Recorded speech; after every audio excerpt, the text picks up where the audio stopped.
What's the deal, my people? You know it is Don Tony Teflon, and I'm back at you another one. And this one is Dexter New Blood, Episode 4. H is for Heroes. We're going to go through all things that happen in this episode, and I'm going to tell you where I think it's going.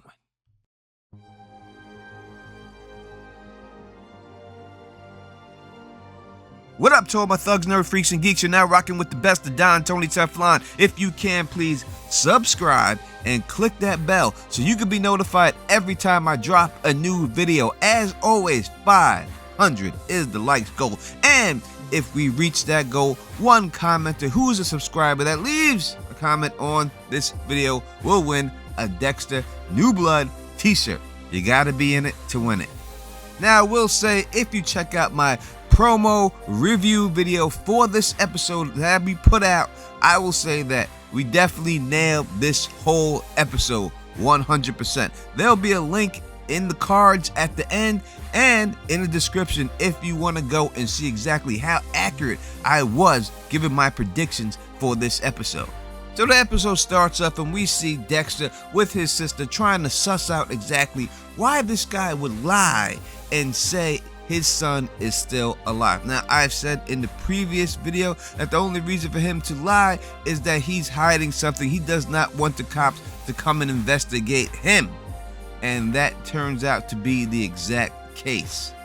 But before we learn that, we see Dexter then give a phone call to his girlfriend, the chief, and she says, "Did you hear the news? My theory was right. This dude just skipped town." Dexter says, "Oh yeah, I heard it from Kurt." And she's like, "You heard it from Kurt?" And then she goes in and tells him how he was drunk and he was celebrating. Now, I told you before in my other video, there'd be no reason for this guy to celebrate his son. It did not seem that him and his son got along and that there was something fishy about that celebration.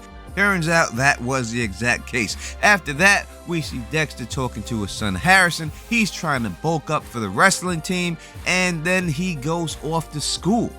Then we flash over to Kurt and the chief doesn't really buy his story. Everyone else seems to be buying his story, but the chief is kind of concerned. She's like, "Listen, this guy owes me a phone call." He's saying, "All right, he may be on a bender. He does go on benders, you know what I mean? But I'm going to see if I can get this guy to call you." So you can see that there's a lot of suspectness in this story of his and how he's going to actually get this chief off his back. But we find out later on that he can't do it, but there is some type of distraction for her, and we'll get to that a little bit later. Because while she is out there doing her thing, her little interrogation, trying to get that information, here comes the podcaster who had slept with the sheriff's deputy, which, hey, we can see that coming a mile away. But she wants information, and she's not willing to give it to her, and then threatens to arrest her if she does not leave at that time. This then leads to the main plot of the episode. We see Harrison sitting down,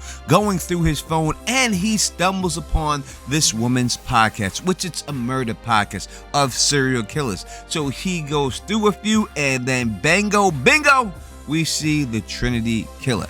This kid can't resist to listen to the story. He does, and you can see his reaction from this story when he's listening to it. It's that this isn't the first time he's heard about this. But he listens to it, the whole story, fast forwards it kind of to the end, where he is found in the puddle of blood after Trinity kills his mother. Then he has a little crazy look on his face after he hears that. Dexter is in his job, and then he gets the alert on the phone that something is wrong at the school. In fact, the whole town gets it. We see the whole town take off, and then Dexter calls the chief. The chief says, "Listen, there's something going on. I'm en route, but all I know right now is Harrison is involved." They get down there. Dexter pushes his way through. He gets to Harrison, and Harrison, as I said, would be set up to be the hero. Because his friend who wanted to actually hurt all these people in that school is set up as the shooter, that he was going to be a shooter, and Harrison is the one who saves the day by slashing him in the back of his leg, but he does so after supposedly being stabbed by this kid. Now, I said before in my predictions video for this that I didn't know if the kid actually wanted to go through with it, or he just wanted to scare him, or he is just talking. It's one thing to put in your mind and draw pictures. It's another thing to actually carry it out, the whole situation. So after this, everyone's looking at Harrison. Harrison, thank you very much for saving the day, because this could have been a whole lot worse if you weren't here to slash that kid after he stabbed you. And as soon as you seen this scene play out, it's pretty obvious that you had no choice but to call bullshit on Harrison's story. It was easy to see that this was a setup right then. And not only did we, the viewers, pick up on it, we know that Dexter picked up on it. While everyone else is in the dark about it, even his sister's ghost, his dark passenger, you know, and Dexter knows that this story is caca. As soon as they get back to the cabin, Dexter kind of interrogates his son. Harrison says, oh, having a traumatic time. He leaves. His dark passenger, Deb, comes up and is like, oh, he's everything just not like you. He's everything you wish he were. He's heroic. He's popular. You know, this is all the things that you wanted to do. But Dexter knows the deal. He could tell by the way the kid is acting and the way the thing jumped off that this did not go down the way he's claiming it to have. Harrison then goes to the hospital. He runs into the kid's parents. They tell him he's going to live, but there's no way that they're going to be able to stay in town because no one's going to buy anything from her store, so they're going to have to leave the town. The father tells him, listen, we appreciate everything you did, but we don't never want to see your ass again, so don't come around. Obviously, Harrison's true intention is to go there. Hopefully, the kid died. He didn't want the kid to live. He wanted the kid to die, but the slice wasn't deep enough. Well, it was, but they were able to get him to the hospital in time before the kid had too much blood loss. Dexter then goes into the cop station. Being the blood spatter expert that he is, he looked at the pictures and he could tell that this wound is not consistent with the actual case that we're seeing, that the story that he was told, that there's no way it could have went down with that. Later, we see him with Deb and they acted out. Deb stabs him and the blood splatter goes on the floor, and then he reverses it and attacks him first, and then you can see that it's actually the way it went down, and that Harrison set this whole thing up. He probably told the kid, hey, bring the stuff in, I'm gonna help you do this. When the kid brings all the stuff in there with his notebooks and everything else, he probably attacked him, made it seem like he was the hero, because we see him get praised later.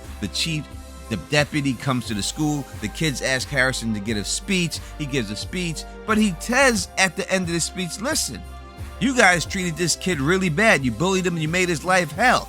Not all of us are all good. A lot of us have monsters in us. And this is when we get the final thing of who is doing this to these girls, who is hunting the girls down. We figure out exactly who's doing it. We see Kurt at his diner. There's a girl named Chloe there who he gave money to. She's like, I'm sorry that I spent the money, but it was cold and I was hungry. He offers her a job. She doesn't take the job. And then we see in the montage while Harrison is giving that speech, he's driving off in his car. He takes her to the cabin, and you can look and see the door that has the cellar that he was holding the other girl when he goes right past it. So obviously it's him. Is there other people involved? We don't know, but that is, he wanted all the cops to stop the investigation into his son because he knows that he'll get exposed eventually, that he's hunting these young girls and all these girls who've gone missing. And the chief, who I said earlier gets distracted, sets up a thing with the podcaster to go out there and look for these missing girls. Now, this guy's been doing this for a very long time,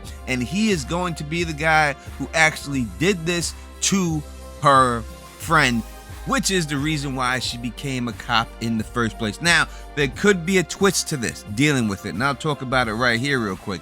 Is he just delivering the girls to the rich billionaire? Is that the case, or is he the one doing it? We're not exactly sure on that. It seems they're trying to let you know that he's the one doing it, but it could be a possibility that he could be dropping them off to the billionaire. They both could be the person doing this. Dexter goes through all of Harrison's stuff, and after he does, he finds a straight razor, which is the exact weapon that Trinity killer used to kill his mother, which is the exact weapon he used to deliver that cut to that kid's leg, because the other blade had a serrated edge. There's no way it would have been that fine. The only way to give a cut that fine is to have a razor blade or a type of scalpel type weapon.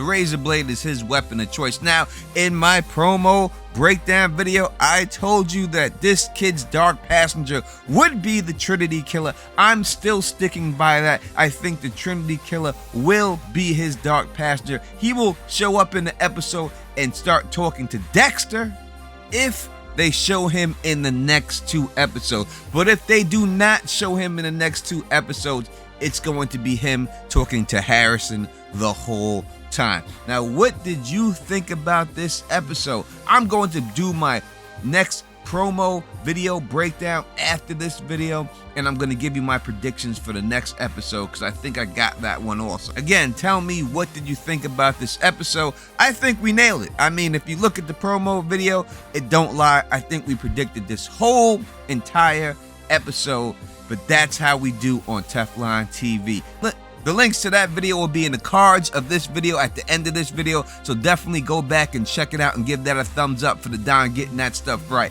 And I will be doing a podcast with LMR live, so join us tomorrow night and we'll be live here. Make sure you hit the notification so you're alerted when we go live, and we're going to be talking about this episode of Dexter and the upcoming episode. It's easier for that way for you to give your opinion in the live chat during the live stream. So if you like the way I do this, please thumbs up this, spread this across the realm, and as always, subscribe. And until next time, you know who it is. Peace and stay sexy.